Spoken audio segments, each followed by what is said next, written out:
ni Governor Gwen. Ay, bawag ako. Kamong mga Subscribe to my channel. Subscribe to my channel. Subscribe to my channel. Subscribe. good morning, friends ug mga followers og ang nagpahipi lagi nga mga oplok niya, oy. Sige mo stalk na ko yung mga oploks.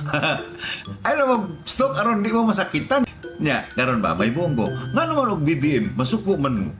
Da. Kamong mga oplok ka mo, dagko mo, no mo na akong ikastorya ninyo. By the way, after differentiate ng mga oplok ha, ang katong mga oplok, katotong way mga motor, dili to wato sila yung mga motor, wato sila yung mga rose. Ang kaning mga gadag motor, mga riders, mga oplokers na lang po ni Sir Ron. Now, talong adlaw na lang yun. Mao na na'y gitawag lang Judgment Day.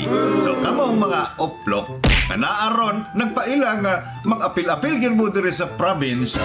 Dagan ka magbalik diri Cebu City. Kay kasagaran ninyo, puro man mo taga Cebu City kung taga laing lugar. Uy, balik mo Cebu City. Padag-an ninyo in town ang inyohang amo nga si Mike Rama. Katanaw ko ni Mike Rama, murag wa tagilid yun, tagilid. Wagis Mike Rama. Ang tao ko nga mabutar ni Mike Rama no, ang mga oploks na lang. Alay, balik mo.